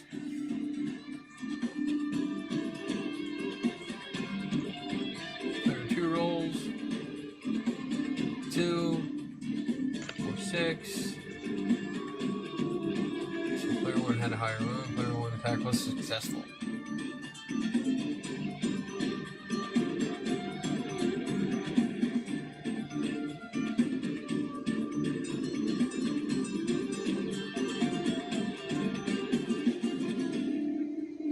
Oh, he's dead.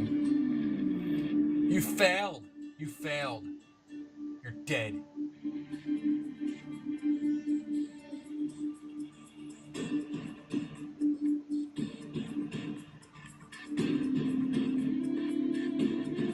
We're gonna learn how to play this game by the time we're done with this video. I think you should buy it. No, I think the video will kill me. But I think everything... Let's see. Is it over? Oh, it's closed. That's why it's probably not working. They only had 9 backers. They Yeah, were I looking think they for need to 5 do better in grand. the video. Yeah. They were trying to get $5,000. They only made $715. That sucks. Well, maybe next time. Maybe next time. Oh well. Sorry, cryptids. We tried. All right. What are you doing on your phone? Looking for the cryptids. You know what? We'll probably end up. Oh, you know what? Fuck, dude. I almost forgot. Guess who I saw? I saw our friend Justin. From Movie Buff Game. Yeah. We stopped over. They live in Louisville. And since we were there, I saw him. He commented on one of my pictures, and I said, "Hey, you know, where are you at? Send me a message with your address, and you know, if you're close, we'll come by." And he was only about 20 minutes from our hotel. So on Sunday, because we didn't come home till Monday, so Sunday we actually went over and had dinner with him, his wife, his awesome son, who was so freaking cute, and his parents. So we had a nice dinner, and I kind of feel bad. So if you're watching this, Justin, I'm sorry that we kind of ate and ran, because we were so exhausted. It was the last day of our vacation, and like poor Donna, I felt bad for her. We had partied all night at the pig roast, and then came back. She was so dead tired. She took a nap. I don't think we got up till like noon. We went over to Ron's. We hung out there. We had lunch with Bobby. We came back. She fell asleep, and then I woke her up. I'm like, "We got to go over because we're supposed to be over there at like 6." And she's like, "I don't want to go." Like she wanted to see them, but she was so dead tired, and I made her go anyway. Turn your microphone on, dumbass. There we go. I think I get it. I think we've all been to that point of exhaustion. Yeah. Where like just don't want to go anymore. Yeah. So we were in the headquarters of Purvis Games. Justin Purvis and his wife Corey, and yeah, it was fun. They do a lot of conferences and stuff because apparently there's a ton out there. So that's why they moved out there. And they have an awesome house, dude. Oh my God, the house was huge. He's doing pretty good. You get a lot of house for not a lot of money. Yeah. So it was good seeing them. It was good. We saw so many people. Is his conditioning? Is his condition worsening or? We didn't even talk about it. Ah, okay. You know, I mean, we know what's going on, and it's just like he's the same joyful guy. I mean, he had a shirt on that says "I love me." What a picture! It was almost a picture of him, like yay! He was hysterical. Awesome guy. Good. That's it. I think that's all we got to talk about. I think so. I think we covered some pretty cool stuff. I hope so. Let's see. Some announcements and things coming up. I got next week. What's today? It's the 8th right now. It's Monday. Today is Thursday. Next week, I'm actually going to be on a radio show. It's like I think it's a podcast, but it's also a radio show called Ghost Box Radio, which should be fun. You're gonna love this one. Yeah. The guy's really cool. He reached out to me and he wants to talk about Douchebaggin's Demon House documentary. Apparently, he reached out to the producer of it. And the guy never returned his calls. Really? And then I put my article out. My article was finally published, and he saw it, and he's like, "Hey, you know, would you like to come on and talk about it?" I said, "Fuck yeah, I'll come on and talk." And he's like, "Oh, I think he's out of Vegas." And he's like, "Oh, maybe Zach will hear it and call in." I was like, "I'll send him a message." He's welcome to call in. I'll tell him how stupid his fucking film is. I saw that film too. Oh my God! What you watched? We watched it together, right? Didn't we watch that? Yeah, we watched. So we could talk about Demon it. House. Yeah. We talked about it in the previous episode. That one or the one before it? The one before it. Yeah. So I'll be on there. doing that. August 4th, I'll be down at the Maryland Paranormal Con. Not as anybody special. I'm just going down there because I saw it. There's actually someone in particular I want to talk to, confront. Yeah, that should be fun. September 8th is Haunt Fair. I've never been there before, but I was told it's really, really big, and a friend of mine said that they were looking for skeptics to be involved. So I'm actually, I've been talking back and forth little by little with the organizer, so I might actually be doing something there. I don't know yet, but we'll see. September 15th, my friend Rob Palmer,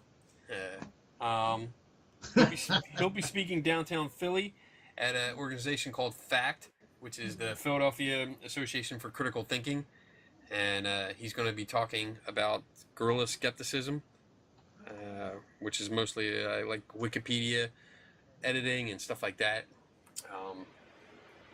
So I'm looking forward to that. I'll be going down there. And then September 29th is the Paranormal Journeys Expo. Well, you're doing a lot of paranormal events now. I do. Well, no, I have always done a lot of paranormal. I go to them. I like going to them. You get some cool shit there. Freaky shit. Yeah, raccoon penises. Raccoon penises. So I'll be there at White Hill Mansion. And then October 18th, 21st, I'll be out in Vegas for SciCon, the Science and Skeptical Conference, doing a workshop. Did I tell you this before?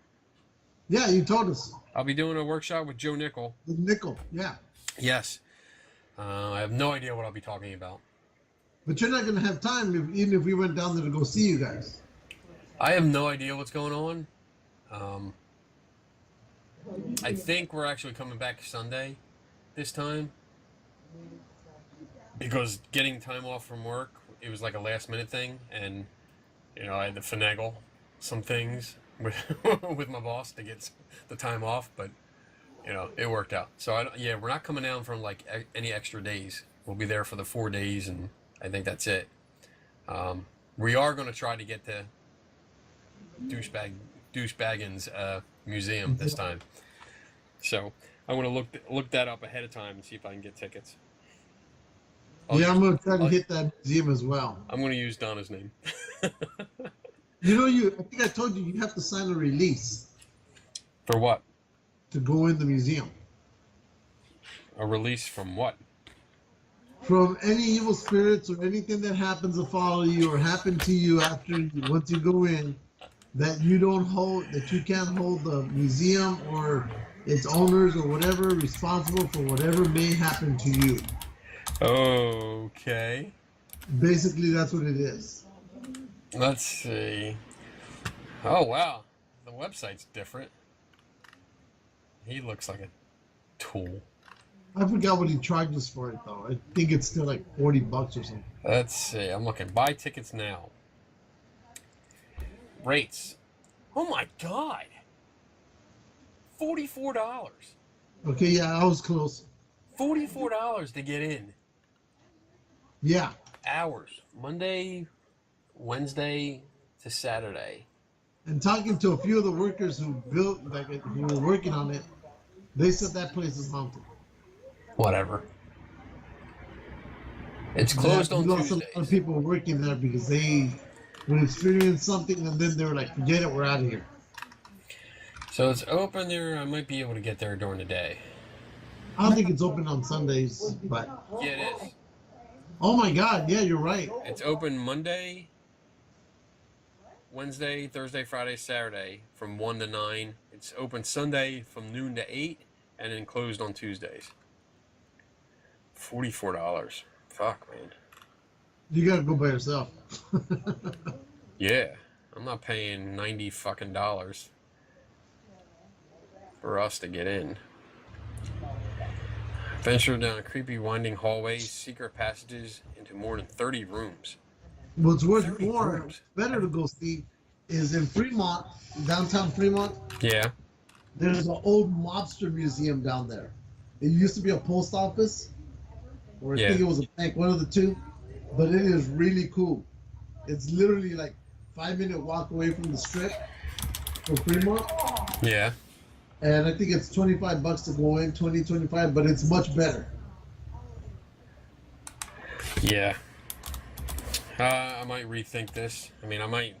We'll see. Because I'm all for visiting places like this, but almost 50. Well, it's probably going to be almost $80. Well, 44. It's almost $90 because I can't not take Donna. So. And you're not gonna be able to walk away and not buy something. Yeah, I can. From this guy, yeah, I can. Oh man. All right, let's wrap it up. Let's wrap it up. So, totally thank our sponsors. BJ Hodges, who I saw over the weekend. I almost said Zach Bagans. No.